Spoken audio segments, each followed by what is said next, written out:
welcome to my kitchen. Tonight I'm going to broil some cube steaks, and I'm going to use some leftover bacon cheddar mashed potatoes from Friday night to make some potato cakes to go along with. You heard the vegetables just beep in the microwave, so those are done. The steaks are in the oven under the broiler, and I'm going to show you how I make these potato cakes. Now, I showed you how to make bacon cheddar mashed potatoes from leftover mashed potatoes a couple of weeks back, but these mashed potatoes actually made fresh with a great bag of baby red potatoes that I got off the produce markdown rack for $1, 3-pound bag for $1. Fantastic. So I brought them home, I cooked them all up, mashed them, added a bag of shredded cheddar cheese, and some chopped bacon, and that's what we had that night with smoked sausage and sauerkraut. So I have a lot of leftover potatoes, and we're going to use them tonight. So this is the leftovers of the leftovers? No, these are leftovers of fresh mashed potatoes that I used cheese and bacon in. When I showed them how to make the bacon cheddar, Yeah. I had them add the bacon and cheese to leftover mashed potatoes, but this one is fresh mashed potatoes that are left over, if that makes sense. I'm sure it does. They get it. I was afraid last week's fruit parfait was going to last week's parfait was going to make it into this week's parfait. If any of you are fans of Malcolm in the Middle, which isn't on anymore, that show is hysterical. But there was one episode where it talked about the mom making a leftover parfait. Malcolm says it finally happened. Last week's leftover parfait made it into this week's leftover parfait, and that just sounded so revolting to me. I'm not a big fan of leftovers in the first place, so ew.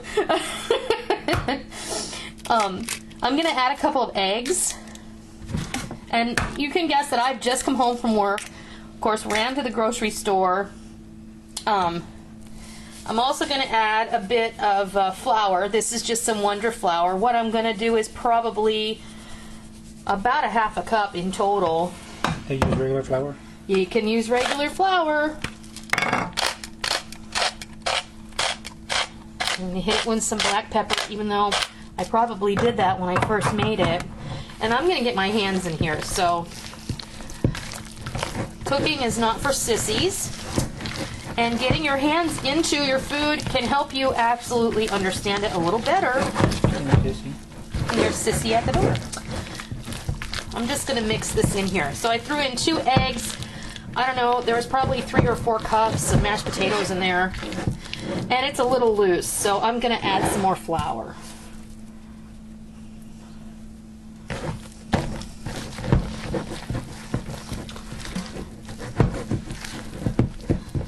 I actually think I'm going to go ahead and add some regular flour to that. Let me go let Sissy in that.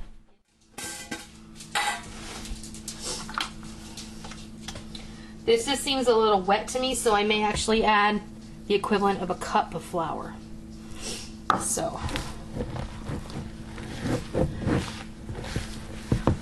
this is feeling better already. You don't want it to be a stiff dough, but you do want it to hold together. Plus you've got the eggs in there, and I've got my cast iron skillet on the stove, which reminds me I should turn that on. I'm going to turn it on medium heat. And I mash these potatoes with the skins on. I always, well, not always, but most of the time I do. It's quicker, it's better for you, and they were just washed and cut up. So let me rinse my hands. That's not quite ready yet. Almost. We gotta wait for it to heat up just a minute more. I have about, I would say about 1/4 cup of sunflower oil in my pan, and I have it on medium-high heat.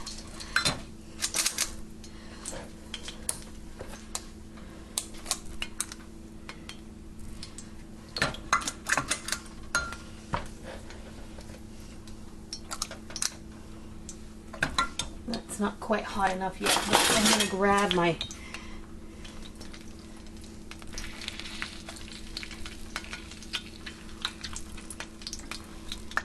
I'm just going to flatten them out with my spatula. See how easy that is?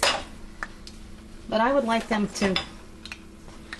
this oil to heat up a little more before we start playing with it. So I'm going to go, and I'm going to come back when this oil is good and ready, and we're ready to put the rest of these in the pan. We may have to sacrifice those two. No, we won't. Okay, we're on our second batch here, and I got those towels. They were spitting a little, so it's really advisable. Rick happened to mention you probably shouldn't do this naked. So, I don't know. Don't fry bacon naked either, because that's a bad deal there. All right. If Rick wants to get a shot of what's on the plate over there, I just covered them up. That's how you want them to look. Now mine already had bacon and cheese in them, so they're going to be a little browner.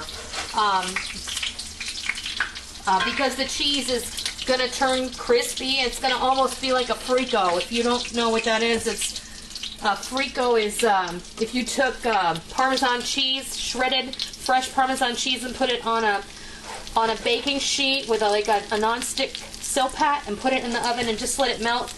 And then you pull them out and you let them cool. It's like this really cool, crispy cheese cracker, but it's all cheese. So the cheese that's in these is kind of like on the surface, and it's turning it into a little crispy cheese thing going on here. So, couple of things. Make sure you get your pan nice and hot before you start frying. Otherwise, you'll just have a big mess on your hands. I'd like that one to get ever so slightly more brown.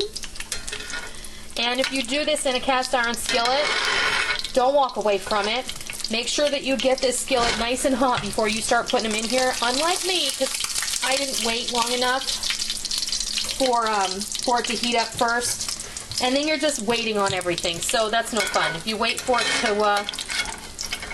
to heat up long enough before you start, and then pull out any of these little bits that come off of it, because they'll just continue to sit in that oil and burn, and that's not pleasant, because once that cheese burns, it's going to get an acrid taste to it, and nobody likes that. Okay, so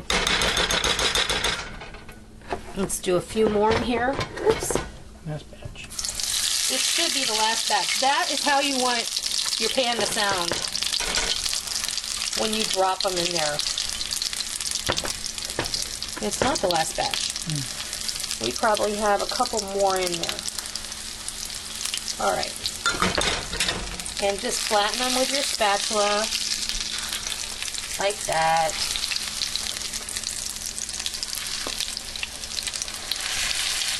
My mom used to do this when I was a kid. Now I make real traditional potato pancakes like you would have like for Hanukkah. With shredded potatoes, and those are my very favorite, but these are a fabulous little side dish that helps you use up your leftovers, and it helps save you a little bit of money. You do not need to buy the little potato pancake mix that you get in the store, because it's just crap. You know, really all that is instant mashed potatoes all in the box. I mean, you already have that in your food storage, so you don't have to have leftover mashed potatoes to make these. You can mix up some leftover mashed potatoes, and then you can do it right like that. And it's great. So what I'm going to do is I'm going to go finish cooking these off, and then I'll come back and I'll fix you a plate of little potato patties and some cube steaks. So we'll be right back. Okay, our potato cakes are done. I actually have 3 layers here. And I'm going to set these aside for just a moment, because I'm going to make something to go along with it. Molly and I will enjoy this. Rick and Micah will not. Just a couple of dollops of sour cream, and I've got some finely minced green onion there. And then I'm going to put some of that on top of some potato cakes for myself. And then Molly will like that too. So, what we'll do is we'll come over here and we'll fix you a plate. I need a spoon for the veggies.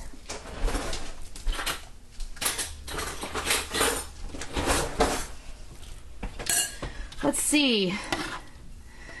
I just put these little cube steaks. I simply put them on the pan and I put them under the broiler. That's all I did with them.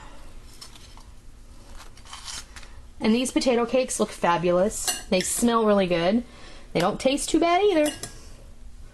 And we just have a California mix here with cauliflower, carrots, and broccoli. And that's dinner. Do you want a little sour cream on yours? Yeah. Plain sour cream? Yes. Please.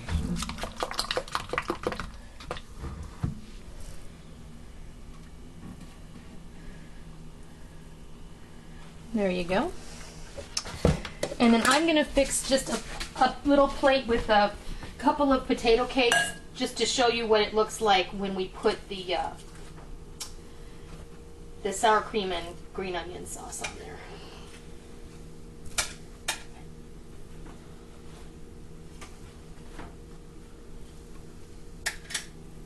Oh. Forgot to mention your new placemats.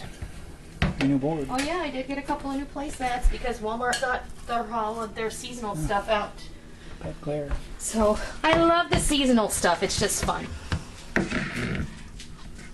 All right, there's a little sour cream and green onion, and there is a dinner shot. That's what's for dinner. Not so bad for a weeknight, I don't think. Plus, we're using up some leftovers and we're saving some money. And it's always a good idea to think outside the box. What can we do with those leftovers? Now, I've said it before and I'll say it again. I don't like leftovers a whole lot. I do eat them.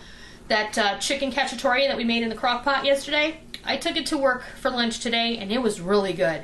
Some things I don't mind so much. Soups, stews, that kind of thing, I don't mind. But meat leftover, blech. Just like plain cooked meat, I don't like that so much. And leftover mashed potatoes always taste funny to me. But when I doctor them up like this, I do enjoy them. So I hope that gives you some ideas of what you can do with some leftover mashed potatoes if you have some. And I hope you try it, and I hope you love it. And until next time, I'll